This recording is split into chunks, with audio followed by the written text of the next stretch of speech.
ہمارے استاد حضرت حکیم الملت حضرت امیر شریعت رحمۃ اللہ علیہ مفتی اشرف علی صاحب رحمۃ اللہ علیہ فرماتے تھے رسول اللہ صلی اللہ علیہ وسلم حج کے ارکان سے فارغ ہو کر طواف زیارت سے فارغ ہو کر رسول اللہ صلی اللہ علیہ وسلم زمزم کے کنویں پر پہنچے پانی پینے کے لیے.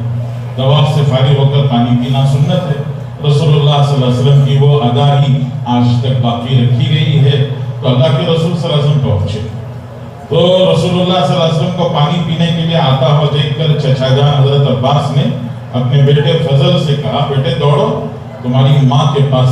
یہ پانی الگ سے صاف ستھرے برتن میں رکھا ہوا ہے وہ صاف ستھرا پانی لاؤ رسول اللہ کو پیش کریں گے. اللہ کے رسول صلی اللہ علیہ وسلم پہنچے اپنے چچا سے عرض کیا رسول اللہ جی اپنے چچا جان سے کہا چچا جان وہ پانی نہیں یہی کنویں میں سے جی جہاں اطراف میں پانی گر کر مٹی یہاں گیلی ہو چکی ہے اور وہ برتن استعمال ہوتے ہوتے پانی بھی گدلا ہو چکا ہے لیکن میں چاہتا ہوں کہ اسی میں سے میں بھی پیوں میرے لیے الگ نہیں مجھے بھی اسی میں سے دیجیے.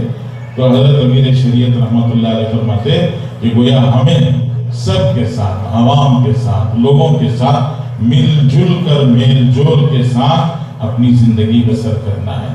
انہی کے ساتھ ہمیں اٹھنا ہے انہی کے ساتھ ہمیں رہنا ہے انہی کے ساتھ اپنی زندگی بسر کرنا کہ ہم الگ سے نہیں ہیں جی بلکہ ہم انہی میں سے ایک ہیں. اس کو ہمیں یاد رکھنا ہوگا.